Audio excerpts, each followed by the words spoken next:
Hi guys, welcome back to my channel. और आइए video को स्टार्ट करते हैं।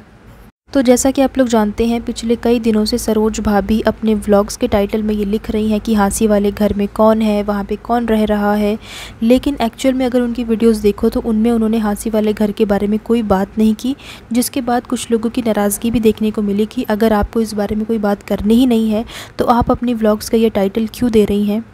परसों अचानक से कालू भैया के सोशल मीडिया पर ये वाली रील आती है, जिसे देखने के बाद सभी लोग परेशान हो जाते हैं और ये कहते हैं कि कालू भैया फिर से ये कौन से कामों में लग गए हैं।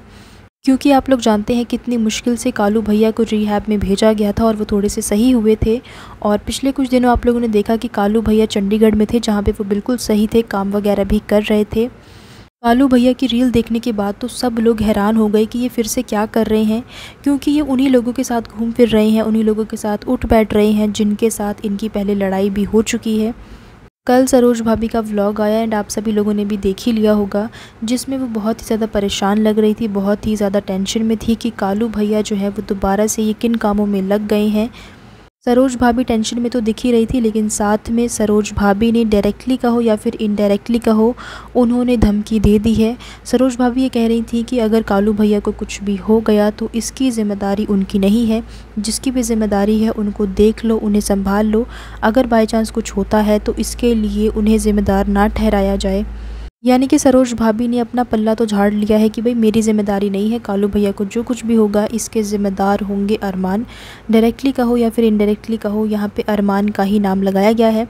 सरोज भाभी ने अरमान का नाम तो नहीं लिया, लेकिन इनडायरेक्टली उन्होंने अरमान को ही बोला है, क्योंकि आप लोग जानते हैं अरमान ने अपने कालू भैया की ज़िम्मेदारी ली हुई है कि जब तक वो ज़िंदा रहेगा तब तक वो अपने भाई को कुछ नहीं होने देगा, उसका ख्याल रखेगा, क्योंकि उसने अपने जवान माता पिता को खोया है और अब वो ये नहीं चाहता कि वो अपने भाई को खोए।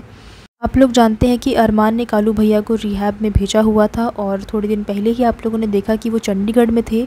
जब तक कालू भैया चंडीगढ़ में थे वो काम वगैरह कर रहे थे और बिल्कुल सही थे। और जब कालू भैया बिल्कुल सही हो गए थे, ठीक हो गए थे, उसके बाद सरोज भी चाहती थी कि वो दोबारा से अपने घर वापस आ जाए, अपने बच्चों के पास आ जाए, अपने बच्चों की ज़िम्मेदारी समझे, उनको पाले पोसे और ये सारे एक हैप्पी फैमिली की तरह दोबारा से साथ में रहने लगे। लेकिन अचानक से देखा गया कि कालू भैया जो हैं वो हाँसी वापस आ गए हैं और अपने पुराने उन्हीं लोगों के साथ जो है उठ बैठ रहे हैं जिनके साथ उनकी लड़ाई झगड़े भी हुए थे। और अब जो सरोज है वो ये कह रही है कि अब कालू भैया को कुछ भी हो गया तो उसकी ज़िम्मेदारी नहीं है। यानी कि देखा जाए तो सरोज अपने मतलब के हिसाब से रिश्ते रखती है। जब कालू भैया बिल्कुल सही हो गए थे तो वो कह रही थी कि उन्हें वापस आ जाना चाहिए, अपने बच्चों की ज़िम्मेदारी समझना चाहिए। लेकिन अब जब कालू भैया दोबारा से उन्हीं चीज़ों में पड़ गए हैं तो सरोज ने अपना पल्ला झाड़ के ये कह दिया है कि कालू को अगर कुछ होता है तो ये ज़िम्मेदारी उसकी नहीं है। यहाँ पे किसी की ज़िम्मेदारी हो या ना हो, लेकिन सबसे ज़्यादा ज़िम्मेदारी जो बनती है वो सरोज की है। सरोज के बाद ही किसी और की ज़िम्मेदारी बनती है, सरोज से पहले किसी और की ज़िम्मेदारी नहीं है उनका ख्याल रखना।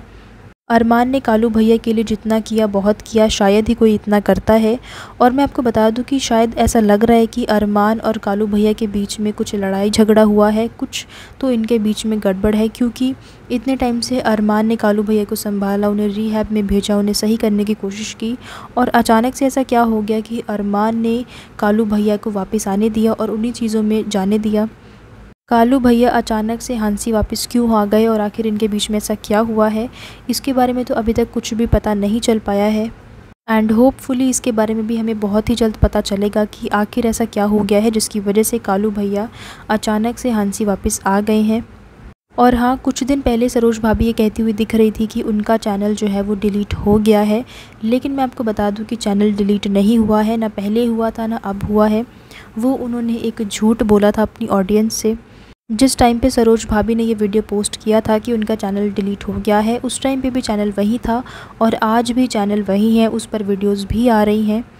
आई थिंक सरोज भाभी का ये पब्लिसिटी स्टंट था अपने चैनल को और बढ़ाने के लिए, क्योंकि इनके चैनल को तो कुछ हुआ ही नहीं, पहले भी चैनल वही था और आज भी चैनल वही है। पता नहीं क्यों सरोज भाभी ने अपनी ऑडियंस से झूठ बोला कि उनका चैनल डिलीट हो गया है, क्योंकि उन्होंने ऐसा भी नहीं बोला कि डिलीट हो जाएगा या होने वाला है। उन्होंने डायरेक्टली यही बोला कि चैनल डिलीट हो गया है। और डिलीट किए हुए चैनल पे वीडियोस कैसे आ सकती हैं, और उनकी लगातार उस चैनल पे वीडियोस आ रही थी। सो गाइज़ फ़िलहाल के लिए तो यही अपडेट है। इसी के साथ मैं वीडियो को एंड कर रही हूँ। आगे चलकर जो भी अपडेट्स होंगे मैं आप लोगों के साथ शेयर करती रहूँगी। सो इसी के साथ वीडियो एंड कर रही हूँ एंड आई होप कि आप लोगों को मेरा ये वीडियो अच्छा लगा होगा।